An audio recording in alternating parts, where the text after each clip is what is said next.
แอวเศร้าเก่าท้าย36เคิงเนาะมาจะมาผ่ายิบเฮ็ดแบบใดให้ง่ายแบบเร่งรัดทุกคนมือใหม่ก็สามารถเป็นได้ก่อนอื่นเด้อทุกคนเด้อสิ้นติดกับเนาะให้เอาสิ้นติดกับหรือว่าชิ้นต่อชิ้นลงเดียวเราจะใส่สูตรนี้ได้เอาโดยไล่ตามปึ้มหัวนี้เนาะตามปึ้มหัวนี้เป็นแบบทุกคนนี่แอลเศร้าเก้าท้าย36เคิงเนาะอยู่ที่หน้า16เลยทุกคนเดินหน้า16อันนี้เราจะถ้าว่าจะเฮ็ดได้2เบื้องเนาะนุ่งขวาไปซ้ายหรือว่านุ่งซ้ายไปขวาให้เอาเครื่องกลางสิ้นเนาะเครื่องกลางสิ้นเลยนี่เครื่องกลางสิ้นเป็นเส้นห้องกลางกลเลยเด้อทุกคนเด้อแบบสีเลยเนาะไปตรงนี้เลยอันนี้จะมีบอกละเอียดเลยเนาะแทกจากตัวนี้ออกไปเท่าไรทุกคนก็มีบอกให้แทกจากทางนั้นทางนี้ออกเท่าไรนี่เอาไปแบบสีเลยแล้วก็มาแทกตัวนี้ออกไปกะจากนิ้วหาจากนิ้ว36.4ทั้งหมดนี่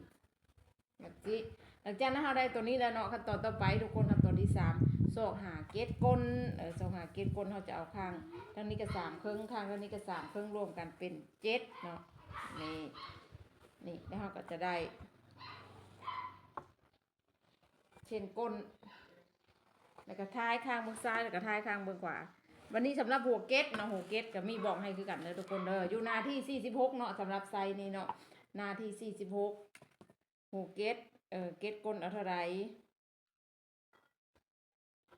เกตข้างเกตใหญ่เกตท้ายเอาเท่าไรนี่ก็มีบอกให้ในนี้เลยเนาะแบบละเอียดตามปึ้มเลยทุกคนตามปึ้มเลยอยากเป็นสร้างมือใหม่เนาะบ่แม่นเรื่องอย่างอีกต่อไปได้ทุกคนเลยสำหรับปี2025เนาะมีปึ้มเล่มนี้สามารถยิบเป็นแน่นอนแต่ว่าขอคนตั้งใจได้ทุกคนเลยขอคนมักคนหักคนมีเวลาได้บ่แม่นว่าแบบบ่ได้มีเวลาแล้วบ่ได้ทำได้เฮียนได้เอาไปละลากับบ่เป็นเด้อทุกคนเด้อเบิ่งตัวนี้มันจะง่ายแห้งเด้เพราะว่าจะมีทั้งความกว้างให้แล้วก็จะมีทั้งความยาวเกตมาอย่างต่างๆให้เนาะแบบละเอียดเลยวิธีการโค้งหัวโค้งหัวก็มีให้เรียบร้อยอันนี้ไปแน่อันนี้ไปลูกนี่ก็ได้นี่ก็เฮากระจ้างง่ายๆแบบสีเลยวันนี้วิธีการใส่ไม้บรรทัดเนาะจะใส่ไม้บรรทัดซื้อสำหรับเกตกล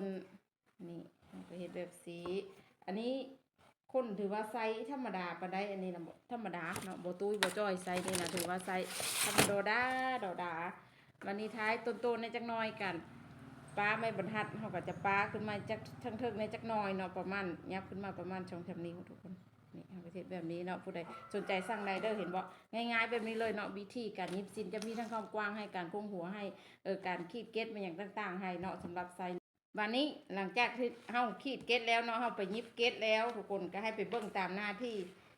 45 46ไปได้นี่วิธีการยิบเริ่มต้นเนาะที่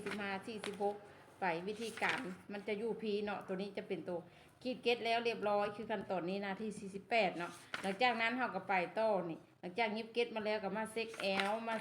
เซ็กความกว้างแล้วก็จะไปเข้าสู่การโค้งหัวการโค้งหัวก็จะมีว่างไม้บรรทัดบรรทอกให้เบิ่งทักแน่เนาะนี่การเข้าหัวเฮ็ดแบบใดสูตรง่ายสูตรละเอียดแบบเป็นไว้มือไม่เนาะก็สามารถยิบเป็นได้ยิบงามได้ก็ต้องคู่มือเล่มนี้ทุกคนโบปังอลังการเนาะผู้ใดสนใจก็สั่งได้เนาะถ้าว่าอยากเป็นสร้างยิบเครื่องเนาะบอกเลยว่าหัวนี้เหมาะที่สุดเลยเนาะแต่ขอคนที่มีเวลาถ้าบ่มีเวลาเนาะบ่สามารถเป็นคือกันได้